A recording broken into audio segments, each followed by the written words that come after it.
Achi Hacaaluutu du'ee naan jedhe. Hacaaluu kamiin jedheen Hacaaluu Hundeessaa naan jedhe. Homaa namanne ani. Lakkiin qalladaan jedhe dhugaa kooti naan jedhe. Akkana hidhe tanaan ka'eeni. Waliif birmannee tokko haa taanu. Mee tokkummaa lammii koo. Ilmaan Booran bareedumaa. Oromoon tokkummaa. Ilmaan Booran bareedumaa. Oromoon tokkummaa.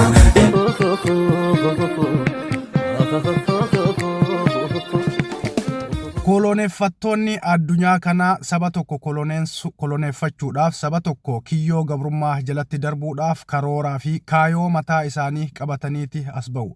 Karooraa fi kaayoo koloneeffattoonni lafa kaatanii ka'an keessaa inni guddaan hayyuu saba koloneeffachuu barbaadan san beektota, ogeeyyii fi warroota qaroo ta'an kan sabni sun ni dhagaa jala deema jedhan ajjeesuu, kolaasuu, mana hidhaatti guuruu fi biyyarraa baqachiisuudha. Bifuma kanaan saba Oromoo kolonii jalatti darbuudhaaf jaarraa 150 biraatiif saba Oromoo koloneeffatanii ammas akka fedhanitti irratti taphachuudhaaf qabeenya Oromoodhaa saamanii gara fedhan oofuudhaaf kaayoon isaan qabatanii as bayan kan duraanis jiru kan ammas itti fufaa jiru hayyoota Oromoo qaroowwan sabaa kan sabni dhaga'u kan sabni jala deemu ajjeesuu, biyyarraa ari'uu, kolaasuu akkasumas mana hidhaatti guuranii dararuudha. Kun oolee bulee waanuma mul'ataa jirudha. Sabni Oromoo gabrummaa kana jalaa ba'uudhaaf hayyoonni isaanii akka hin dararamne, akka hin ajjeefamne, akka hin kolaafamneef buqqa'ee bakka jiru ka'ee tokkummaa ofii cimsee wal jala hiriiree wal dhaga'ee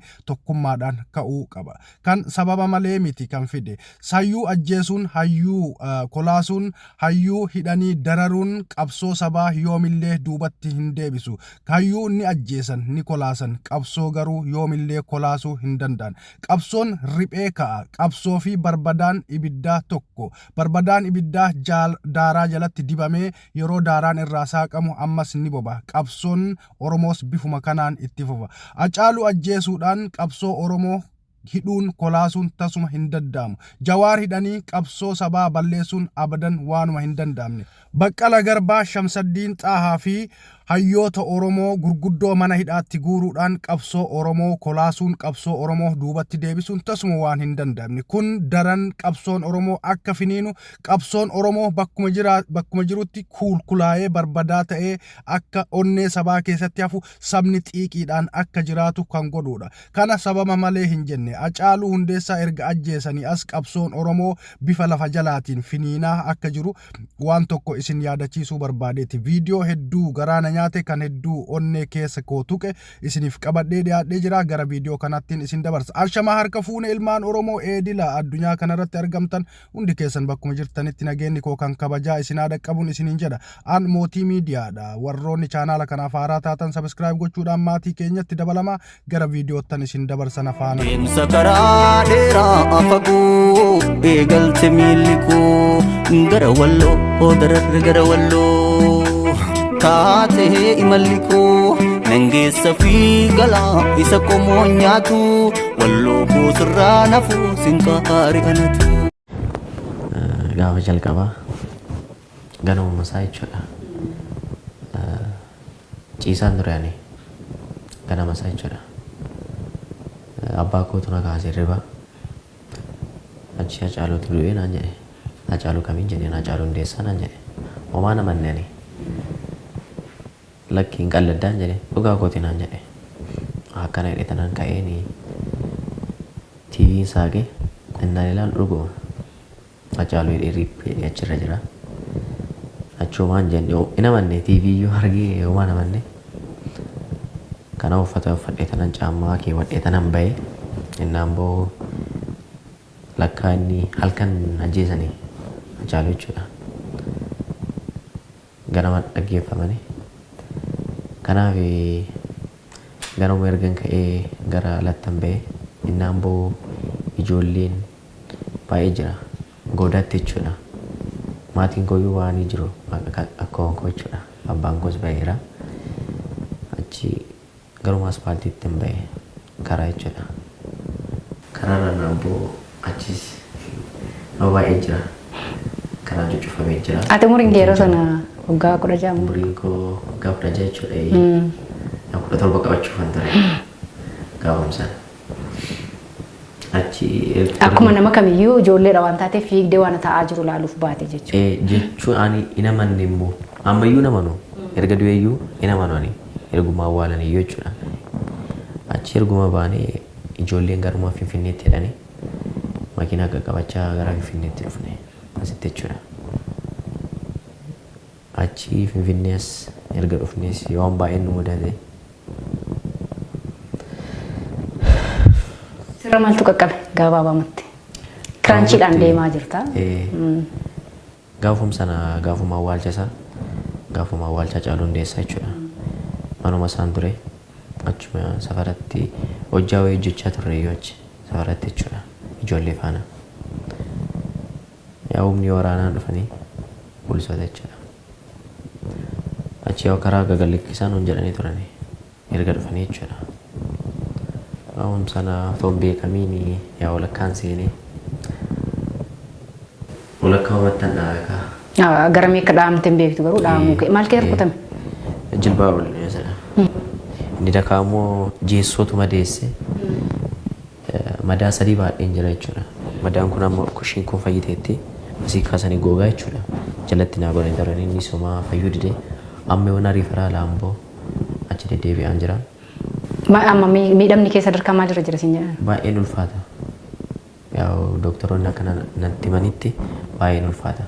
Dura yaalii argachaan ture riifaraaletti jechuudha. Gaafa rukutamee riifaraala seenu gaaf sana erga Xuqur Ambassaa asii jechuudha. Finfinnee Xuqur Ambassaa ergan dhufee asiis yaala argachaan ture yaala gahaa argadheera. Garuu amma tokko homaan jedhu ammani yaala argachaan jiru. Uummanni Oromoo baay'ee na gargaareera. Maatiin koos na gargaaraniiru. Garuu yaaliin kee adda citeeraadha oolmaa. Yaaliin koo adda citeera. Garuu walitti fufinsa qabaachuu akka qabudha ogeessonni kan sitti himan. Moo akkami? Yaa waaqni hin fayyadu kaa. Waaqa beekaasa. Waaquma kadhachaan jira. Yaalii argachuun garuu dirqamadha ammas. Yaalii jira. Kanaaf yaa otoon fayyullee baadhee jechuudha.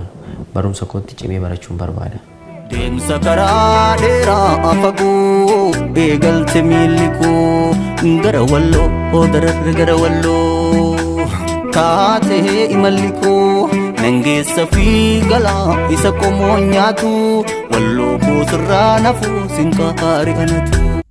Akkuma dhageettan ijoolleen umriin isaanii waggaa 16, 17 fi umriin isaanii waggaa 18 gadi ta'an qabsoo Oromoo keessatti xiiqanii Oromoon maaf ajjeefama, Oromoon maaf saba biraatii gadi ta'a jedhanii xiiqummaan itti dhagaamee keessi isaanii gubataa akka jiraataa jiran kun ragaadha jechaadha. Oromoon dhalataan isaa qabsoo keessatti guddataa jira. Oromoon yeroo dhalatu siyaasni keessa isaatti uumamee dhalataa jira. Kan gadadoo rakkoo fi acuuccaa saba kanarratti ga'u garaa keessatti ijoolleen qacaleen reef dhalataa jiran new generationiin baratanii jiran. Kanaaf Oromoo qabsoo barsiisuun mana barumsa Oromoo qabsoo barsiisuudhaaf mana barumsaa dhaabuun banuun nu barbaachisu. Kun artiistota keenyaan bifa walleetiin bifa walalootiin onnee sabaa keessatti diriiree wanta jiruuf jechaadha. Kanaaf hayyuu ajjeesuun, hayyuu dararuun, hayyuu mana hidhaatti guuruun qabsoo Oromoo yoomillee duubatti hin deebisu. Kana argaa jirra. Bara baraan keessattuu waggoottan 20 as qabsoon Oromoo bifa addaatiin finiinee kallattiidhaan alatti bahee qawwee qabatanii diina reebuu dadhabanis diina reebnee injifannoo gochuu dadhabnus qabsoon Oromoo bifa addaatiin bifa garagaraatiin injifannoo garagaraa galmeessiisaa jira. Ijoolleen Oromoo qacaleen daa'imman lafaa dhufan qabsoo bifa kanaan beekanii waliif xiiqa'uun waliif dhukkubsachuun qabsoo guddaadha. Qabsoo jechuun jalqaba ilmi namaa saba ofiitiif quuqama qabu beekuudha. Maaltu narraa eegama? Saba kiyya na biratti yeroo ajjeesan maal gochuu qaba? Saba kiyyaaf sababa malee yeroo hidhan ani maal ta'uu qaba? Wanta jedhu beekuun qabsoo guddaadha. Kana yeroo ammaa kanatti ijoolleen biyya keessaa xiiqanii qabsoon keessa isaaniitti firii horatee daraaree jira jechaadha. Daraaruun qabsoo kanaa ammoo gaafa tokko haamaadhaaf akka ga'u gaafa tokko qabsoon sun lafa bu'ee bilisummaa saba kanaa akka fidu shakkii hin qabu jechuudha. Namuu keessa isaatti hamilee horatee bifa addaatiin jiraataa jira. Gaafa qabsoon kun achi dhooyee gadi dhangala'ee gadi jige jechaadha. Akka lolaatti diina lolaafnee harree lafarraa dabarsinee bilisummaa saba kanaa gonfachiisuun waanuma hin oolle jechaadha. Wanni guddaan nuti gochuu qabnu maa inni tokkummaa labsuudha. Bakka jirrutti sabaan amantiin wal qooduu, kutaadhaan wal qooduu, naannoodhaan wal qooduu dhiifne ijoollee qacalee daa'imman lafaa dhufan kan irraa barachuu danda'u qabna. Keessattuu namoonni amma gurguddatanii umriin keenya sadarkaa gaa'elummaa irra jiru dadhabina qabna. Akka ijoollee qacalee reef lafaa dhufanii kanaa miti. Nuti gandaan, kutaan, naannoodhaan wal hirree, amantiidhaan wal hirree rakkoo garagaraa keessa seennee jirra. Yoo dandeenye saba kana akka isaan tokkummaa qabaatan gorsuu, yoo dadhabne immoo ijoollee kanaaf karaa banuun hedduu barbaachisaadha. An kan isin wajjin ture mootiidha. Warroonni chaanaala kanaaf haaraa taatan chaanaala kana subscribe gochuudhaan maatii ta'a. Warroonni duraan nu wajji turtan share like gochuudhaan nu faana turaan nu jajjabeessaan isiniin jedha. Yeroo gaarii qabaadhaa.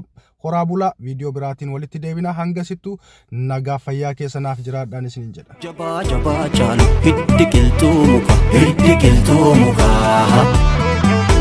otoo nan siif jiru eenyutu si tuqa.